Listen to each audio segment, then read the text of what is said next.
to one and all present here.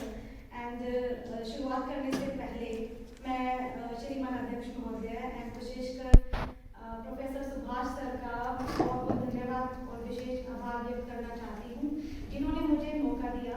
आप सबसे, ma'am से, सर से, या मैं इंडिविजुअली अलग अलग नाम मुझे अभी प्लीज़ मुझे माफ़ कीजिएगा, मुझे नाम याद नहीं है, तो आप सबसे बच्चों से और स्टूडेंट्स रूबरू होने का मौका मिला और मैं ये ऑब्जर्व कर रही हूँ कि आप बहुत ही डिसिप्लिन्ड हैं। और एक टीचर को सबसे ज़्यादा चीज़ क्या पसंद होती है, अगर बच्चा पढ़ाई में अच्छा नहीं है वो फिर भी चल जाता है, लेकिन अगर बच्चा रिस्पेक्ट नहीं दे रहा है और मैनर्ड नहीं है, वेल मैनर्ड नहीं है, एक गुरु की तरह टीचर को नहीं ले रहा है, तो वो बर्दाश्त नहीं होता है। और आपने वो चीज़, जो एक मैनर्ड की रिस्पेक्ट जो मैं आपकी आंखों में देख रही हूँ, that is really all the students who are very good students. At first I would appreciate for your disciplined behavior and your manners. और ये देख हैं आपके शिक्षकों की, तो मैं इनको भी अप्रिशिएट करना चाहूँगी कि इन्होंने आपको ऐसे संस्कार दिए।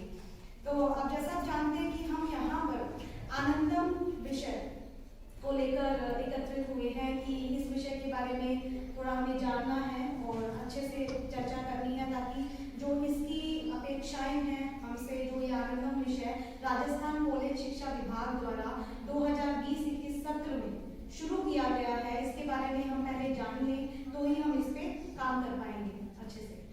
होगा name of the subject is Anandam which is happiness, यानी कि ये सब्जेक्ट किससे रिलेटेड होगा, हैप्पीनेस से। अब एकेडमिक में अगर कोई अगर आप मुझे अच्छे से नहीं देख पा रहे ऐसे ठीक है, मैं थोड़ा एक्सप्लेन करूंगी, मैं ज़्यादा विजिबल नहीं हो रही हूँ इसके पीछे।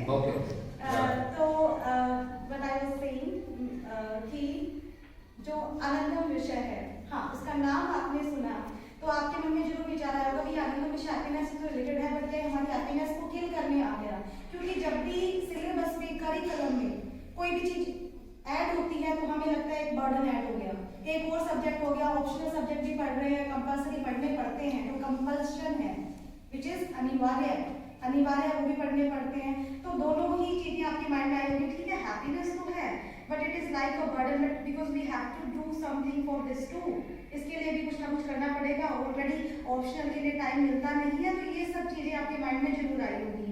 तो मैं आपको बता दूं जो इसका नाम है, ये जो नाम आनंदम है ये अपने नाम की सार्थकता को सिद्ध करता है, और ये मैं थियोरेटिकली नहीं बोल रही हूँ, थियोरी से नहीं बोल रही हूँ, ये मैंने प्रैक्टिकल कर लिया है इस सब्जेक्ट का अपने कॉलेज में, और प्रैक्टिकली एक्सपीरियंस से कह रही हूँ कि ये सब्जेक्ट आपके लिए बिल्कुल भी बर्डन नहीं है, ये आपके मार्क्स को बूस्ट करेगा, ये आपके लिए हेल्पफुल रहेगा।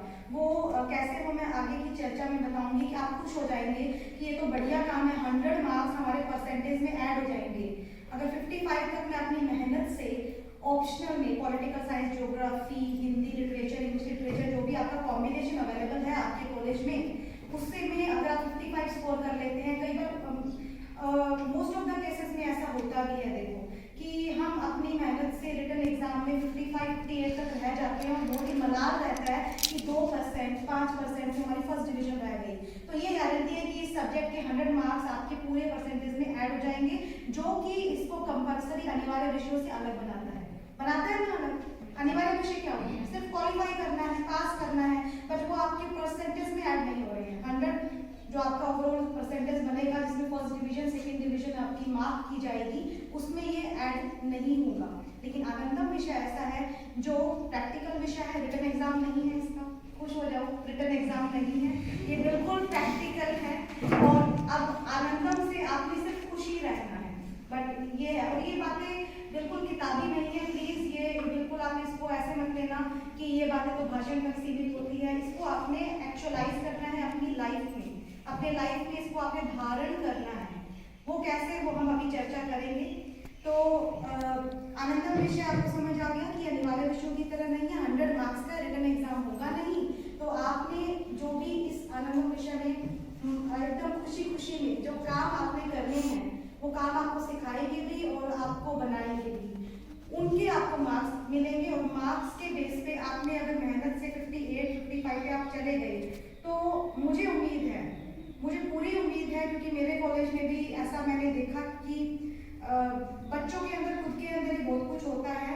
तो मैंने बच्चों से जैसे आपसे बात कर रही हूँ वैसे ही की थी, और उन्होंने इतना बड़ा आउटपुट दे दिया कि मुझे नहीं लगता कि किसी भी स्टूडेंट के 80 या 90 से कम मार्क्स आने वाले हैं, क्योंकि सभी अच्छा काम कर रहे हैं। एक्सेप्शन, अपवाद अगर हो सकते हैं कि कोई बिल्कुल ही पैसिव हो जाए अपनी हेल्थ की वजह से, वो इसमें अपना रोल प्ले नहीं कर पाए तो अलग बात है। रोल प्ले क्या करना है वो मैं बताऊंगी, आप करते हैं वो काम, बस आपको मार्क्स नहीं मिलते थे अभी तक, आपको मार्क्स मिलने लगेंगे उसके, ठीक है। तो इस तरह से 100 मार्क्स आपके इस विषय में मिलेंगे आपको, और आपके बिल्कुल परसेंटेज अच्छे बनेंगे। तो इसकी जो इम्पोर्टेंस है वो मैंने पहले आपको इसलिए बताई कि आप इसको थोड़ा सा सीरियसली ले लें। आनंद में रहना है बट थोड़ा सा सीरियसली ले रहा है, बोझ नहीं होने कि बिल्कुल केयरलेस नहीं होना, बिल्कुल माइंडफुल रह के, इसमें माइंडफुल समझ रहे हो, बिल्कुल थोड़ा सा अवेयर होना है और कुछ नहीं करना आपने।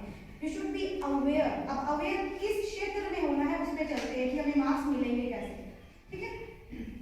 इसमें बिल्कुल अगर मैं इसकी जो लिखित में जो बिल्कुल रूपरेखा जो इसकी आई है अगर वो मैं बताऊं उसकी लैंग्वेज में, तो इन्होंने आनंद विषय में हमें एक डायरी मेंटेन करनी है, और दूसरा हमें क्या करना है, एक प्रोजेक्ट रिपोर्ट तैयार करनी है, ठीक है। 2 चीजें हैं, और डायरी मेंटेन करनी है। डायरी में लिखना क्या है, तो आनंदम जो विषय है उसका मैंने मोटो अभी तक आपको नहीं बताया है। इसका मोटो है जॉय ऑफ गिविंग, हिंदी में क्या कहेंगे, देने की खुशी। यानी कि इसमें आपको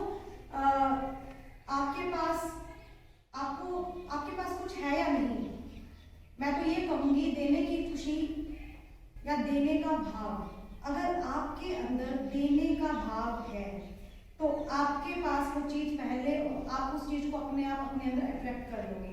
तो आपने खुशियां देनी है अपने आसपास, पहले तो आपने अपने आप को ही ये मानना है कि मैं गिवर हूँ, ठीक है। तो आनंदम में जब आप डायरी में आप क्या लिखोगे, प्रत्येक दिन आपने एक अच्छा काम करना है, ठीक है। अच्छा काम, अब इसमें मुझे नहीं लगता और लगने की कोई बात भी नहीं है कि किसी को ये पता ना हो कि अच्छा क्या करना है और बुरा क्या करना है। आपको पता है अच्छा क्या होता है। अच्छा वो होता है जिससे हमारे मन में शांति आती है, जिससे हमें खुशी मिलती है, और आपको पता है किससे खुशी मिलती है, जब हम किसी को खुश करते हैं या अपने आप को ही खुश रखते हैं।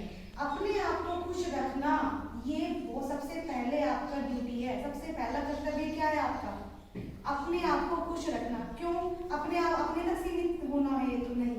और जब आप अपने आप को खुश रखोगे तो आपके अंदर से कैसी वाइब्स निकलेगी, खुशी वाली वाइब्स निकलेगी, तो आपके चारों का जो माहौल है वो भी खुश नुमा हो जाएगा। तो जो डायरी में आपको अच्छे काम, तो इस पर मैं ज़्यादा नहीं बताऊंगी कि अच्छे काम क्या होते हैं, बिकॉज आपको चलती फिरती अवेयरनेस हो, कॉन्शियसनेस हो, ना तो आपके शरीर हो ना आपके दिमाग हो, आपके पीछे एक अवेयरनेस है, बस उसे अवेयर, चेतना को आपने देखना है कि वो चेतना मेरी बिल्कुल चेतन है, यानी कि मैं अंदर से पूरी तरह से शांतिपूर्ण हूँ, खुशनुमा हूँ, तो यानी कि मैंने एक अच्छा काम किया। आप ये लिख सकते हो कि मेरे अंदर जो नेगेटिव विचार थे उनको मैंने आज निकाल दिया, आज मैं बिल्कुल नेगेटिव एनर्जी नहीं किया, मैंने गुस्सा नहीं किया, मैंने मेरे मन में किसी के प्रति क्रोध था, मैंने उसे निकाला, उसे रिप्लेस किया प्यार से, लव से। क्योंकि हैबिट्स जो है वो ऐसे, हैबिट्स को हम ऐसे नहीं निकाल सकते, पता है ना, आदत को बदलना कितनी मुश्किल है। कुत्ते की टेढ़ी पूंछ, संस्कृत में दोहा भी आता है ना। तो आदत को बदला हम ऐसे छोड़ नहीं सकते, बट आदत को हम क्या कर सकते हैं, रिप्लेस। आप उसे रिप्लेस करें। रिप्लेस कैसे करें, गुस्सा आ रहा है तो आप जल्दी से उसको डाइवर्ट कर दें कि आप किसी की हेल्प कर दें। तो डायरी में आपने पहले, तो मैं यही आपसे अपील करूंगी कि पहले आप अपने अंदर देने का भाव रखें। देने का भाव रखेंगे तो यानी कि पहले खुद खुश हो तभी दूसरों को खुश करेंगे ना।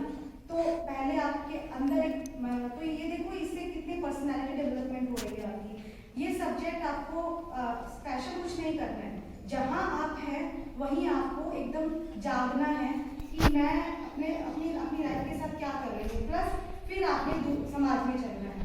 आप डेली आपकी मदर अकेले, वैसे तो आप सब काम करवाते ही होंगे मुझे उम्मीद है और मुझे पता है, लेकिन अगर नहीं करवाते और थोड़ा सा वक्त निकाल के अपनी मम्मी को थोड़ा हेल्प करवाती तो वो भी एक खुशी है।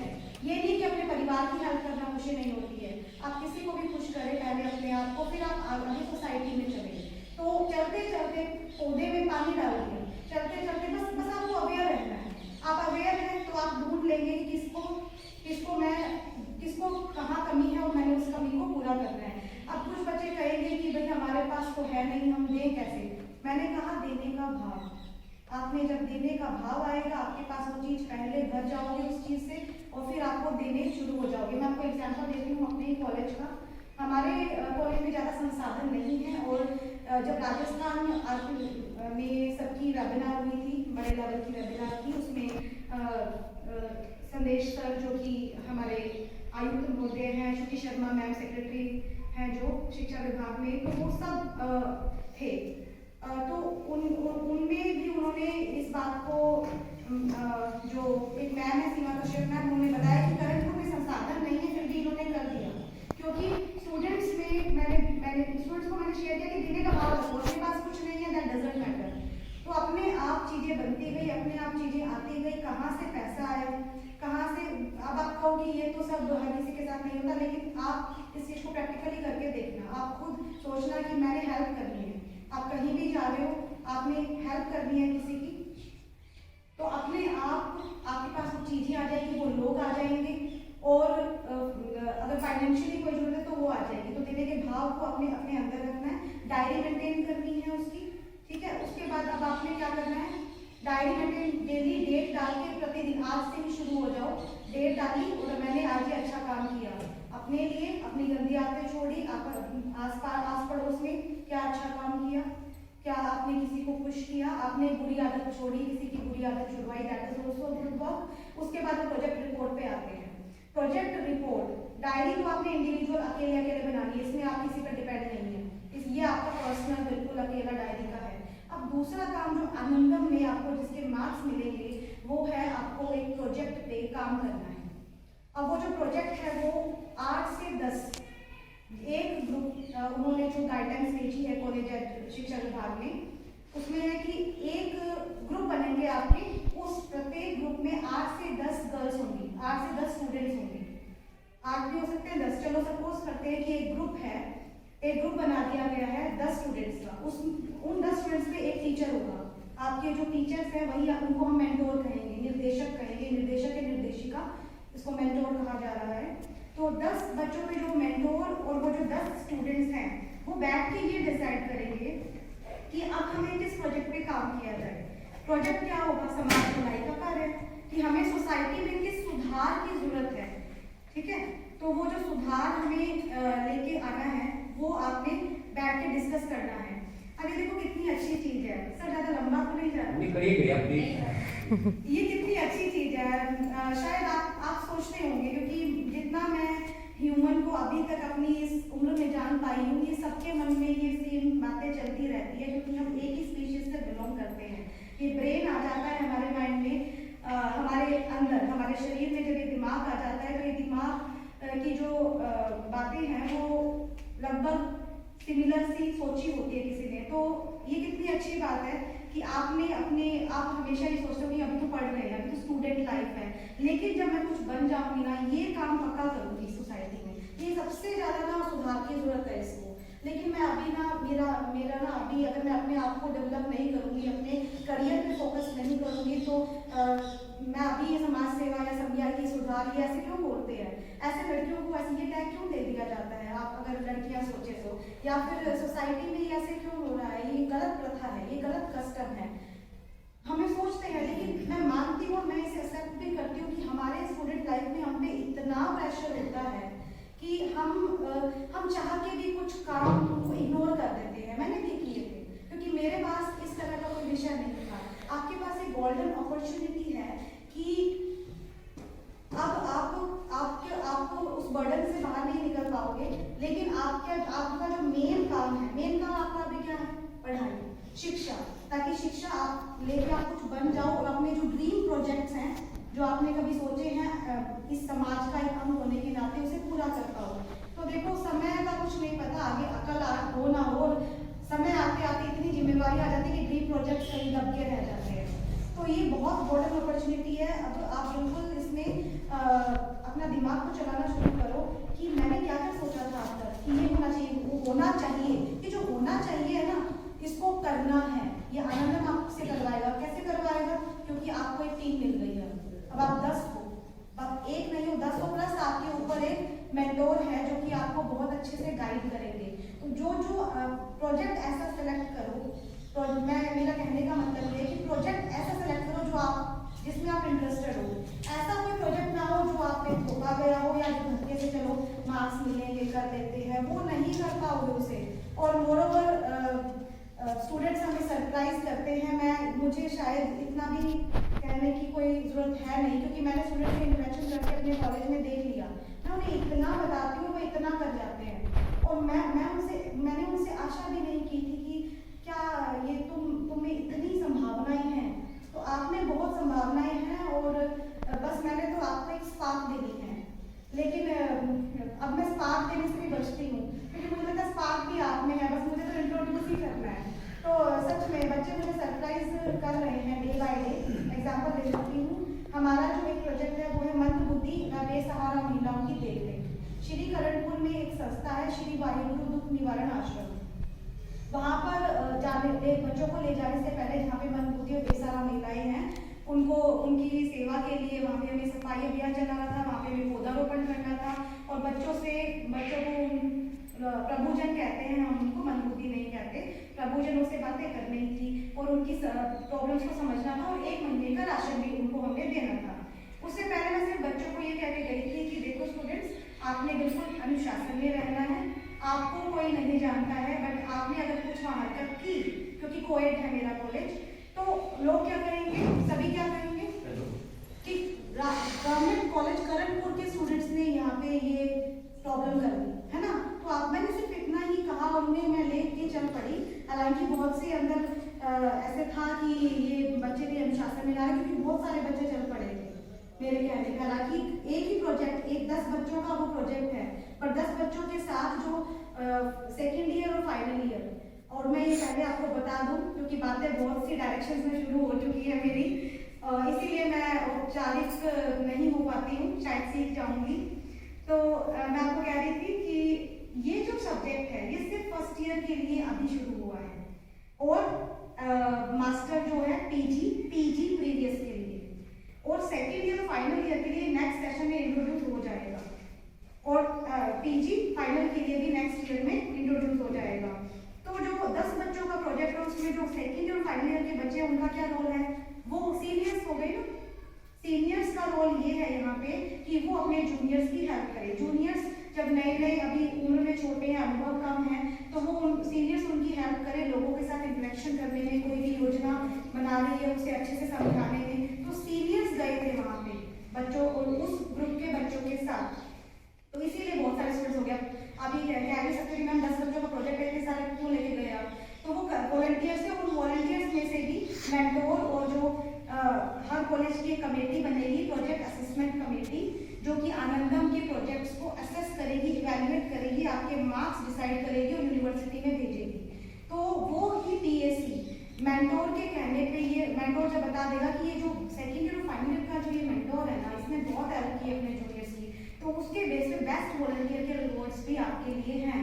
और मोरओवर उन्हें रिवॉर्ड्स का भी लालच नहीं था। तो मैं ये बता रही थी कि जब मैं उनको वहाँ लेके गई और उन्होंने मुझे इतना सरप्राइज किया कि जो बच्चे कॉलेज में डांट खाए बिना रहते नहीं थे, उन्हें कहना पड़ता था बिल्कुल छोटे छोटे मैनर्स के लिए। वहाँ पे हर बच्चा अपने आप में एक अकाउंटेबिलिटी के साथ खड़ा था, एक जिम्मेवार बन के खड़ा था, जैसे पता नहीं ये कितना ही मैच्योर पर्सन है।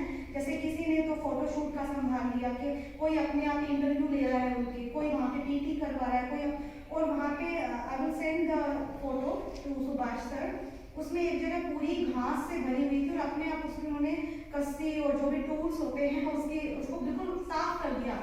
और ये मैं इसीलिए मैं डरती हूँ, अब मैं डरने लगी हूँ बच्चों से कि इनको तो ज़्यादा कुछ पलटाने की जरूरत नहीं है, इनको तो बता दो और फिर इनका चमत्कार देख लो कि अपने अंदर से इनके अंदर। तो एक मैच्योर पर्सन उनमें से मैं देख रही थी, एक को मैं ऑब्जर्व कर रही थी कि वही बच्चे हैं और कॉलेज में जाके थे वही हरकतें शुरू हुई।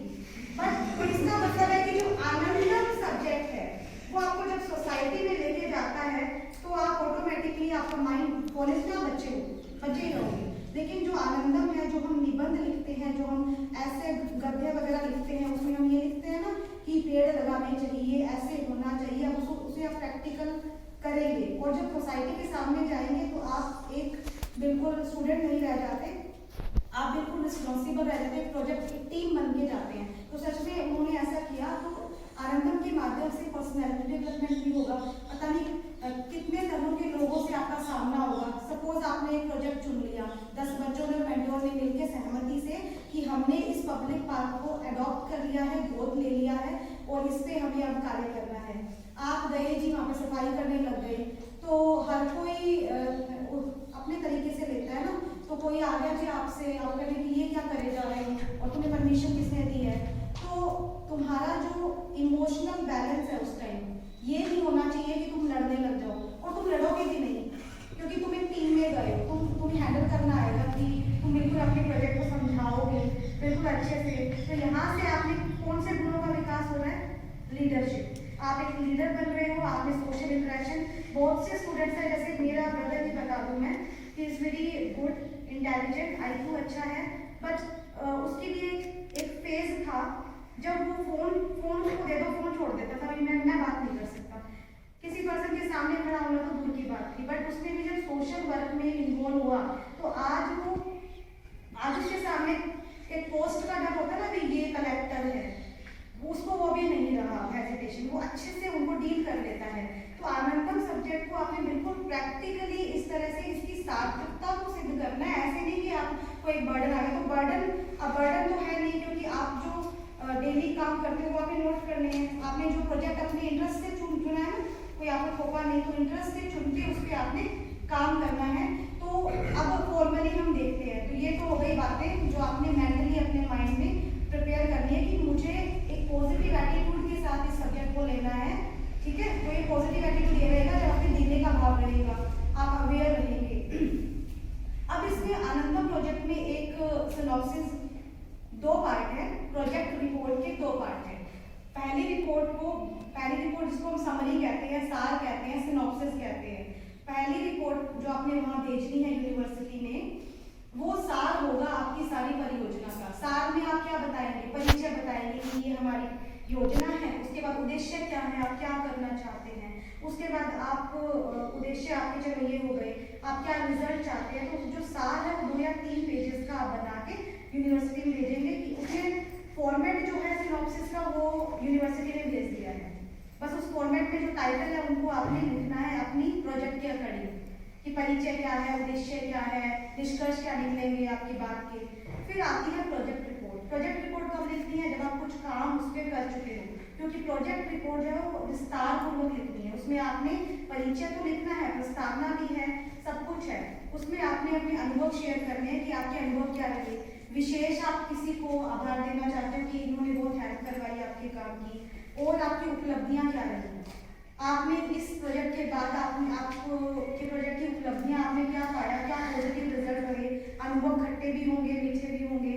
मतलब ऐसा तो है नहीं कि आप सोसाइटी की हेल्प करने चल पड़े तो सभी आपको अच्छा मान लेंगे और जी आओ जी ऐसे बैठो जी। और एक समाज सेवी को वैसे भी लेने का भाव बिल्कुल नहीं होना चाहिए। आप अगर सेवा करने जा रहे हो तो ये ना हो कि आप चाय पीने बैठ जाए, वहाँ पे वो पानी पिला रहे हैं, आप पानी पीने बैठ जाए। आप में बिल्कुल एकदम वहाँ पे सिर्फ वॉलंटियर की तरह आप जाए। तो इस तरह से सोसाइटी में आपको बिल्कुल दोनों तरह के लोग मिलेंगे और बाद में सपोर्ट भी करेंगे। लेकिन एक बार अब आप किसी इशू पे काम करने लग गए, मान लो महिला की अवेयरनेस पे, जैसे कुछ बारीक मुद्दे होते हैं परिवारों में जाके लोगों को अवेयर करना कि आप महिला को बैक सीट दे देते हो। बैक सीट का मतलब कि सेकेंडरी रखते हो हर बात में, कि इनकी राय की कोई जरूरत नहीं है। धीरे धीरे उस महिला में क्या हो जाता है, वो दब जाती है। तो वो तो जो दबा हुआ गुब्बार होता है एकदम से फूटता है, या तो वो फिर अपना मेंटल बैलेंस खो देती है या फिर कुछ अलग सी हरकतें हो जाती है। तो ये क्यों, इससे ज़्यादा हिस्टीरिया जिसको हम कहते हैं वो महिलाओं में क्यों पाया जा रहा है? क्योंकि वो हर बात में जोर से क्यों हंस रहे हो और जोर से बोल क्यों रहे हो। इवन अभी ये कम हो गया, लेकिन अभी भी है जो फेस को कवर करने वाली बातें हैं। तो इस तरह से छोटी छोटी बातें जो है ना वो उनको दबा देती है और वो अच्छी तरह से एक्सप्रेशन नहीं दे पाती। और जब आपकी चीज़ें बाहर नहीं निकलेगी तो वो अंदर दबेगी, अंदर अनकॉन्शियस में आपकी एनर्जी दब गई, वो एनर्जी दबी नहीं है, वो फूटेगी। तो हिस्टीरिया इस तरह से होता है, वो बारीक मुद्दे हैं। और जब आप किसी परिवार में जाके ऐसी बातें करोगे तो आपको क्या लगता है क्या होगा? इतना आसान नहीं है। तो इसमें आपको अपनी बात को रखना आना चाहिए अच्छे से। आपको रैली निकालनी पड़ सकती है तो इस तरह से, लेकिन इसीलिए मैं कह रहा हूं लेना वही जो आपके इंटरेस्ट का हो। ऐसे नहीं कि कुछ भी कर लिया। उसके बाद आप प्रोजेक्ट रिपोर्ट में वापस आ जाते हैं। तो प्रोजेक्ट रिपोर्ट में जो विस्तारपूर्वक होगा आपको ये नहीं लिखना है, उसमें आप फोटोज ऐड कर सकते हो जो भी। हाँ, कोई भी कार्य करे उसकी फोटो जरूर ले ले, क्योंकि वो जो लोग हैं वो हमारी वर्बली कोई स्टेटमेंट नहीं सुनने वाले हैं। उनको फोटोज चाहिए, उनको वीडियोस चाहिए। वीडियो अगर किसी की आवश्यक है तो वीडियो बना ले, अदरवाइज फोटोज तो ले ही ले। कुछ भी करें आपने कि आपने तो व्हाट्सएप ग्रुप बनेंगे आपके, इसके व्हाट्सएप में आप वो भेज दें कि आज हमने ये कार्य किया, और आपके मेंटोर को इसकी सूचना होनी चाहिए। ऐसा ना हो कि मेंटोर को कोई पता ही नहीं हो, तुम कहीं नहीं जाके कुछ भी कर रहे हो। ये बिल्कुल ये आप आउट ऑफ कंट्रोल चीजें हो जाती है ना। तो इस तरह से फोटोज ले लें उसमें। और हाँ, एक चीज और, अगर आप चाहते हैं कि किसी एनजीओ, कोई ऐसी संस्था, समाज सेवी संस्था है या कोई जियो है, कोई सरकारी संगठन है, गैर सरकारी संगठन है, उससे मिलकर आप ये काम करना चाहते हैं, उनकी आपको लगता है कि ये लोग अच्छा काम कर रहे हैं और हम इनके साथ मिलकर, हमारी टीम, हमारे पास मैन पावर है, हम 10 लोग हैं, हम इनके साथ मिलकर इनके काम को करवा देते हैं, तो आपको बना बनाया कर मिल गया, फ्रेमवर्क ढांचा मिल गया, आपको सिर्फ उनके साथ लगकर काम करना है। इसका फायदा ये है, अगर आप एनजीओ या जियो से जुड़कर काम करते हैं तो वो आपको क्या कर दे देंगे, सर्टिफिकेट। आपको सर्टिफिकेट मांगिए कि हमने आपको कब कब काम करवाया, एक नॉर्मल सा कि इन्होंने हमारी गतिविधियों में हमारी सहायता की, तो एक प्रशस्ति पत्र या फिर कोई सर्टिफाइड हुआ दे, तो सर्टिफिकेट आपकी प्रोजेक्ट रिपोर्ट में लग सकता है और आपकी प्रोजेक्ट रिपोर्ट और भी वैलिड और ऑथेंटिक हो जाती है। ठीक है, तो इस तरह से ये प्रोजेक्ट रिपोर्ट आप एक कंप्लीट बना सकते हो। और कोई जरूरी नहीं है कि हम एनजीओ जियो से करें, हमारा कोई नवाचार, हमारा इनिशिएटिव भी तो कोई हो सकता है कि ये आज तक किसी ने काम किया ही नहीं, तो ये हम करेंगे। तो सब आपके हाथ में, जो आप ड्रीम प्रोजेक्ट सोचा करते थे कि एक बार पढ़ ले, कुछ बन ले, और बनते तक फायदा तो शादी हो जाएगी, फिर बन ही नहीं है हम कुछ, है ना, या फिर कुछ और हो जाता है ना।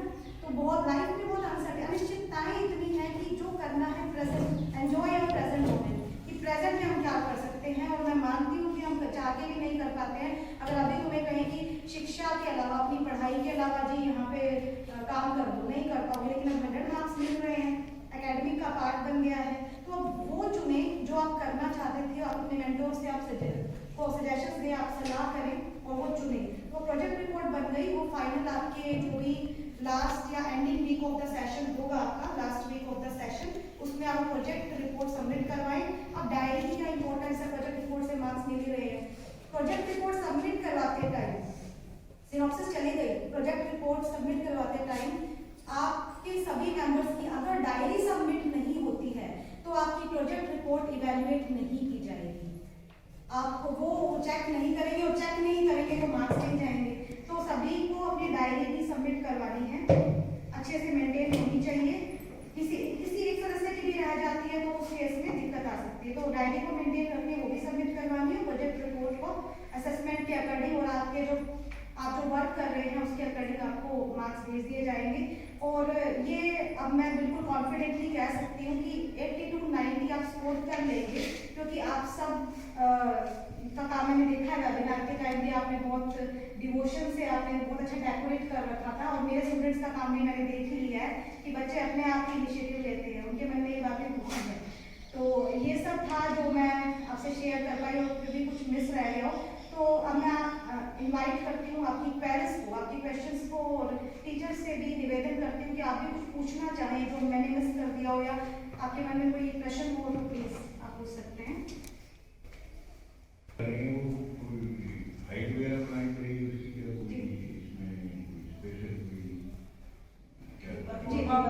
हाँ, तो प्रोजेक्ट रिपोर्ट का फॉर्मेट वहाँ से प्रोवाइड करवा दिया गया है कि ये फॉर्मेट है, ये टाइटल है, इनको आपने विस्तार पूर्वक लिखना है। और कॉलेज एजुकेशन की तरफ से भी ये निर्देश है कि किसी को भी, टीचर को, बच्चों को ये ना लगे कि ये हमारे ऊपर एक्स्ट्रा बर्डन आर्थिक रूप से हो गया है, किसी भी रूप से। तो आप पेजेस पे, साफ व्हाइट पेजेस पे लिख सकते हैं, कोई जरूरी नहीं बड़ी बड़ी महंगी फाइल लेके उनको फूल पत्तियां से डेकोरेट करने की, क्योंकि आप व्हाइट पेज लेके लाइन वाला या ब्लैंक, उस पर आप अपनी रिपोर्ट को जो फॉर्मेट वहाँ से फोटोज वगैरह उस पर, हाँ वो भी लगा सकते हैं। और सब ऑनलाइन जैसे वहाँ जाती है, सॉफ्ट कॉपी जाती है, तो सॉफ्ट कॉपी में तो सर जो फाइल होगी उसकी फोटो लेके स्कैन करके या फोटो लेके उसकी पीडीएफ जाएगी, वहाँ पे तो उसकी पीडीएफ जाएगी। तो जब हम MS वर्ड में, मोबाइल में ही मैं बनवा लेती हूँ बच्चों से, तो मोबाइल में MS वर्ड अगर डाउनलोड कर लिया ऐप, उसमें अपने आप ही आप फोटो जो अपने मोबाइल में है, व्हाट्सएप में सारा मटेरियल आ जाएगा, व्हाट्सएप ग्रुप बनेगा आपका, हर प्रोजेक्ट का एक व्हाट्सएप ग्रुप, जैसे मान लो आप 100 स्टूडेंट्स हैं, तो आपके 10 अगर बन गए हैं, 10 ग्रुप बन गए हैं ना, तो 10 ग्रुप में 10 व्हाट्सएप ग्रुप बनेंगे, और वो 4 टीचर को हैं तो एक टीचर के पास 2 या 3 व्हाट्सएप ग्रुप से मेंटेन करते हैं, टीचर उसका ग्रुप एडमिन रहेगा उस ग्रुप का। तो फोटो लेके पीडीएफ भेज दो तो उसमें कलर फोटो में इंसर्ट कर लेते हैं, सॉफ्ट कॉपी से आ जाता है। और प्रिंट आउट निकालना है तो उसी का प्रिंट आउट आप कमांड देके निकाल सकते हो। तो एक्स्ट्रा ये नहीं है कि आप पहले फोटो डेवलप करवाओ फिर उसको चिपकाओ, कुछ नहीं। मोबाइल में जो फोटो है वो आप एमएस अपनी ऐप में इंसर्ट आ जाता है, ऑप्शन रहता है, वो देख लेना। मोबाइल में ही आपकी प्रोजेक्ट रिपोर्ट तैयार होगी, फिर उसी को प्रिंट आउट निकाल लो, print out black and white आएगा, कलर नहीं आएगा तो कोई बड़ी बात नहीं, सॉफ्ट कॉपी जाएगी यूनिवर्सिटी, वो यहाँ रिकॉर्ड के लिए फाइल्स आपकी रह जाएगी। ठीक है, तो कोई एक्स्ट्रा आपने कुछ नहीं करना है। कलेक्शन जैसे हमने राशन दिया, हमने गरीब परिवार की शादी में भी मदद की, अति गरीब लड़की की शादी में, और एक बेसहारा महिला थी उसको 1 महीने का राशन दिया, तो इसके लिए पैसा चाहिए ना, तो इसके लिए जो मनी है वो विलिंगली वॉलंटरीली स्वैच्छिक कोई देना चाहे तो वो आप दे सकते हैं। कलेक्शन उसका टीचर उसका मेंटेन रख सकता है, अदरवाइज कोई कंपल्शन नहीं है किसी को। आप पैसे की सेवा जरूरी नहीं है देनी, अगर आप नहीं देना चाहते आर्थिक रूप से तो आप सर्विस वैसे अपने हाथ और पैरों से भी सेवा कर सकते हैं। So it depends totally upon you कि आप किसी काम को कैसे एग्जीक्यूट कर रहे हैं। ठीक है, कोई ऐसे बर्डन की